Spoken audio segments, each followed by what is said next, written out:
جمعیت علماء اسلام خو د کافي وخت نه په اقتدار کې را روان دی حضرت. که مونږ وګورو د 1993 نه پس د 1973 نه بعد مسلسل چې کوم دی جمعیت علماء اسلام دا په اقتدار کې را روان دی. MMA په حکومت کې پوره طاقت دي سره، هغې نه علاوه دي چې کوم دی په حکومت کې شامل وي. د 1973 د 1993 نه واله تر 2015 پورې جمعیت علماء اسلام کردار د پښتنو د پاره بلکې د پوره پاکستان د پاره کردار یا کار څه کړی که تاسو یو لست وړاندې کولی شئ؟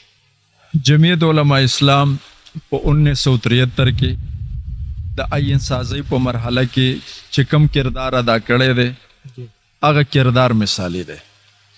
د دې ملک آئین منګه په کوششونو سره او د جمعیت علماء اسلام د اکابرو په محنت سره هغه بیا چې دی نو اسلامي جوړ شوی دی.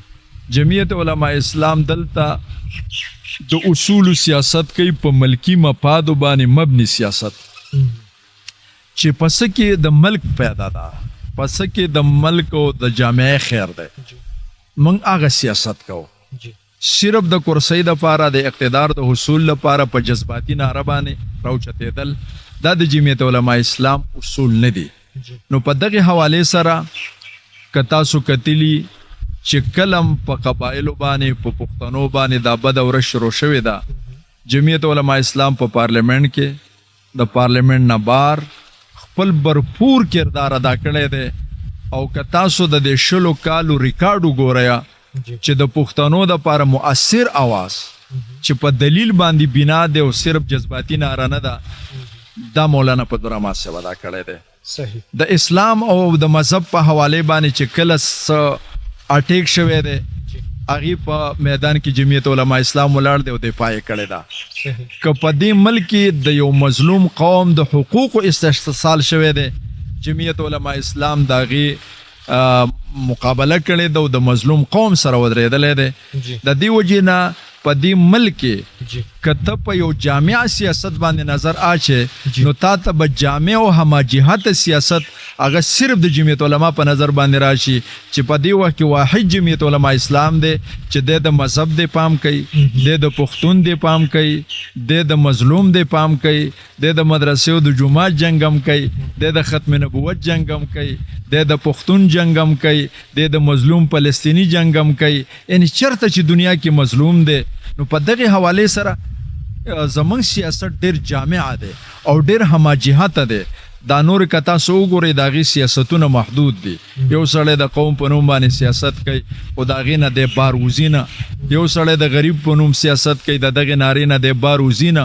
نو جمعیت علماء اسلام دې وخت کې هماجهته سیاست کوي او ډېر که تاسو وګورئ نو نور د پاکستان تمام سیاستدانان دا تسلیموي چې د جمعیت علماء اسلام وجود د پاکستان د وجود دپاره ضروري دی، نه صرف د اسلام دپاره بلکې د پاکستان دپاره.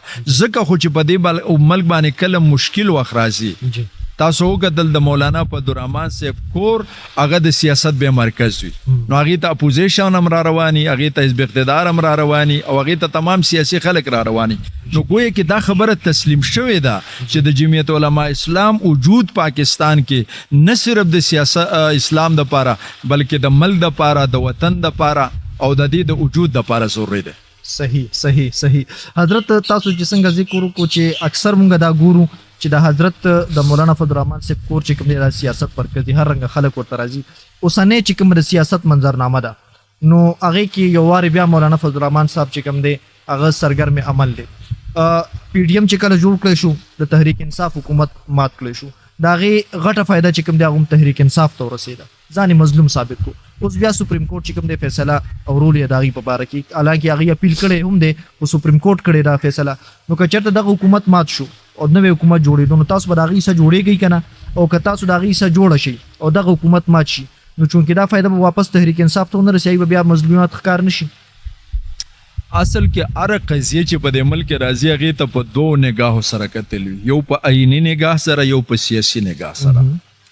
آئینی طور خو عدم اعتماد دار چا حق دی بالکل چې هغې سره نمبر پوره شي او اکثریت ورسره وي نو عدم اعتماد که هغه کوي دا د آئین تقاضا ده. صحیح. دا اوس بیا بېله خبره ده چې په دې کې سیاسي پیدا څومره ده او سیاسي نقصان پکې څومره دی هغه یو ځان له سوال دی.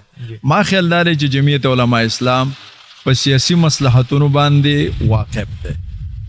نو د وخت کې علما لکه قطعي طور داسې څه میټنګ کې زمونږ فیصله مخې ته نه ده راغلی او عجلت کې دا خبره روانه ده او زما چې کم نظر دی او زما چې کم خیال دی جمعیت علماء اسلام به د پی ټی آی د حکومت د سقوط ذریعہ ونه ګرځي یعنی جمعیت علماء اسلام به په دې کې برخه نه اخلي لکه څنګه چې د مولانا د بیاناتو نه ښکاري چې په دې څیز کې زما انټرست نشته ځکه چې اقتدار بدلول چهره بدلول دا د مل د مسلو حل نه دی نظام بدلول سیستم بدلول شفافیت راوستل دا نسب العین دی او دا مطلوب دی نو چې شفافیت نه راغله او الیکشن کمیشن آزاد نه پارلیمنت آزاد نه کم خلک چې په اقتدار کې راځي هغه آزاد نه نو صرف د یو جبر د چترې لاندې دا تبدیلین کول دا سمانه نه لري